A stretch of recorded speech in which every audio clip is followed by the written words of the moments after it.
اعوذ باللہ من الشیطان الرجیم بسم اللہ الرحمن الرحیم۔ معاملات انسان اور قرآن۔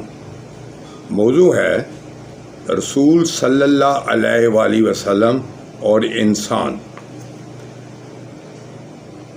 یہ موضوع ابھی جاری ہے۔ اے محمد صلی اللہ علیہ وآلہ وسلم، ان سے کہیے کہ تم لوگ اللہ کے سوا جن دوسروں کو پکارتے ہو ان کی بندگی کرنے سے مجھے منع کیا گیا ہے۔ کہو میں تمہاری خواہشات کی پیروی نہیں کروں گا، اگر میں نے ایسا کیا تو گمراہ ہو گیا، رائے راست پانے والوں میں سے نہ رہا۔ کہو میں اپنے رب کی طرف سے روشن دلیل پر قائم ہوں اور تم نے اسے جھٹلا دیا۔ اب میرے اختیار میں وہ چیز نہیں ہے جس عذاب کے لیے تم جلدی مچا رہے ہو۔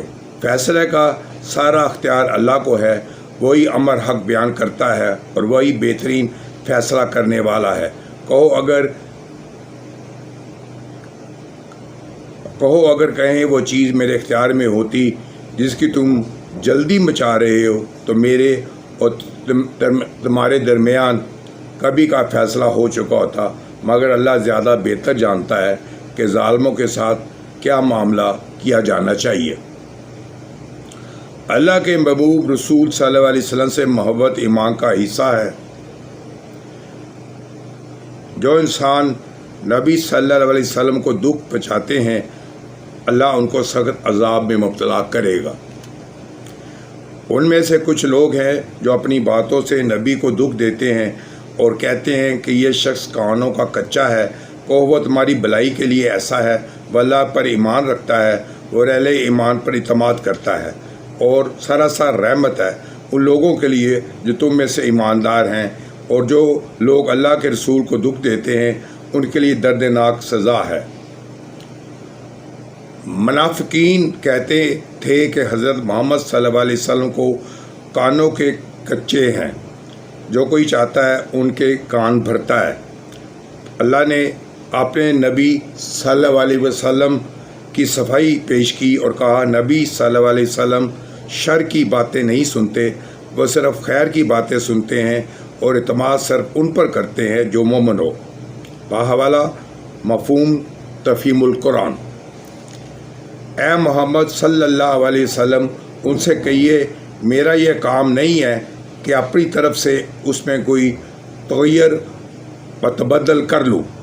میں تو بس وحی کا پیرو ہوں جو میرے پاس بھیجی جاتی ہے۔ اگر میں اپنے رب کی نافرمانی کروں تو مجھے ایک بڑے ہولناک دن کے عذاب کا ڈر ہے۔ اور کہو اگر اللہ کی مشیت یہی ہوتی تو میں یہ کلام تمہیں کبھی نہ سناتا اور اللہ تمہیں ان کی خبر تک نہ دیتا۔ آخر اس سے پہلے میں ایک عمر تمہارے درمیان گزار چکا ہوں، کیا تم عقل سے کام نہیں لیتے؟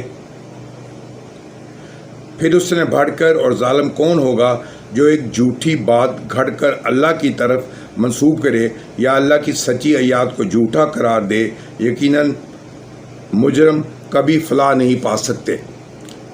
مشرکین نبی صلی اللہ علیہ وسلم پر قرآن میں ترمیم کرنے کا الزام لگاتے اللہ کے رسول صلی اللہ علیہ وسلم نے کہا کہ تم میری امانت، دیانت اور صداقت کو کافی عرصے سے جانتے ہو۔ تم میری صداقت پر کوئی حرف گیری نہیں کر سکتے اور تمہیں اتنی سمجھ نہیں کہ حق اور باطل کو الگ الگ کر سکو۔ بحوالہ تفسیر ابن کثیر۔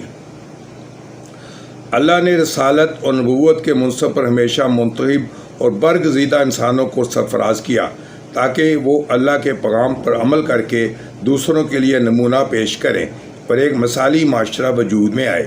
ارشاد بانی ہے، اے محمد صلی اللہ علیہ وسلم، ہم نے تجھ سے پہلے بھی جب کبھی رسول بھیجے ہیں، آدمی ہی بھیجے ہیں جن کی طرف سے ہم اپنے پیغامات وحی کیا کرتے تھے۔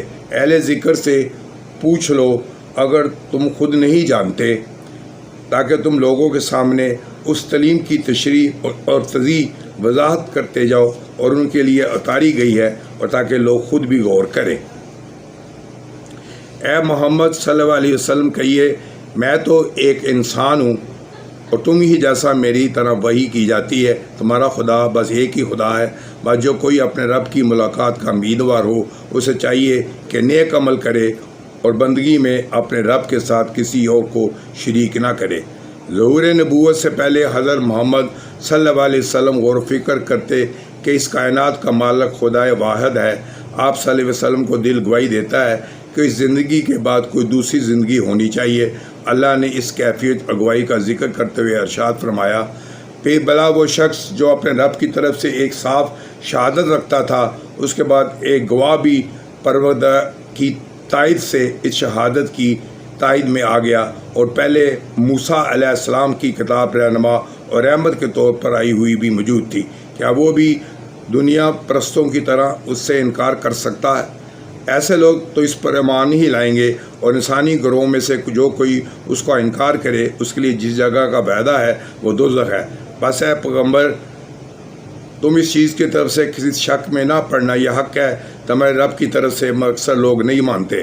اللہ نے قرآن میں اپنے رسول صلی اللہ علیہ وسلم کی صفات حسنہ کا ذکر کئی بار کیا ہے۔ ارشاد بانی ہے، تمہارے پاس ایک ایسے رسول تشریف لائے ہیں جو تمہاری جنس اولاد آدم سے ہیں، جس کے نسب اور نجابت سے تم واقف ہو، جن کو تمہارے نقصان کی بات نہایت گراں گزرتی ہے اور تمہارے نفع کے بڑے خواہشمند ہیں، ایمانداروں کے ساتھ بڑے شفیق اور مہربان ہیں۔ پھر بھی اگر وہ گروانی کریں تو آپ کہہ دیجئے کہ میرے لیے اللہ تعالیٰ کافی ہے، اس سے سوا کوئی معبود ہونے کے لائق نہیں، میں نے اسی پر بھروسہ کر لیا اور عظیم عرش کا مالک ہے۔ ہجرت مدینہ سے پہلے اللہ کے رسول صلی اللہ علیہ وسلم اور مومنین کے لیے حالات انتہائی سخت اور اذیت ناک تھے۔ ان حالات میں اللہ نے اپنے رسول صلی اللہ علیہ وسلم کو یہ دعا پڑھنے کی ہدایت کی، اور دعا کرو، پروردگار مجھ کو جہاں بھی تو لے جا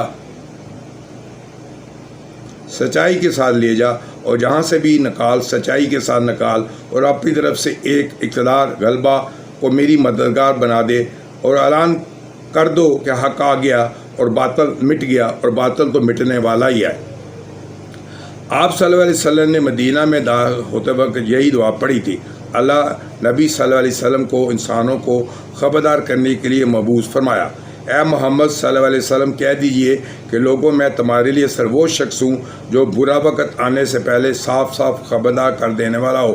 پھر جو ایمان لائیں گے اور نیک عمل کریں گے ان کے لیے مغفرت ہے اور عزت کی روزی، جو ہماری آیات کو نیچا دکھانے کی کوشش کریں گے وہ دوزخ کے یار ہیں۔ اے محمد صلی اللہ علیہ وسلم، ہم نے جو تم کو بھیجا ہے تو یہ دراصل دنیا والوں کے حق میں ہماری رحمت ہے۔ ان سے کہو، میرے پاس جو وحی آتی ہے وہ یہ ہے کہ تمہارا خدا صرف ایک خدا ہے، پھر کیا تم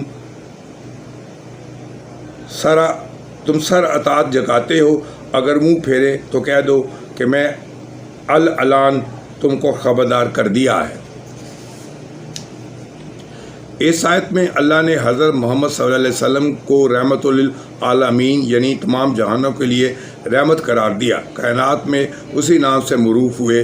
آپ صلی اللہ علیہ وسلم کا اسوہ حسنہ گواہ ہے کہ آپ صلی اللہ علیہ وسلم انسانوں کے لیے رحمت بنا کر بھیجے گئے۔ اللہ نے رسول صلی اللہ علیہ وسلم کی امت کو بہترین امت واحدہ یعنی ایک امت وسط یعنی عادل معتدل اعتدال میں رہنے والی اور درمیانہ روی اختیار والی امت قرار دیا۔ خواتین و حضرات، اب تک کہ اتنا ہی، انشاءاللہ تعالی ابھی یہ موضوع رسول اکرم صلی اللہ علیہ وسلم اور انسان ابھی جاری ہے۔ کل انشاءاللہ اس کو مکمل کریں گے۔ کل تک کے لیے خدا حافظ۔ اللہ تعالیٰ آپ کا حامی و ناصر ہو۔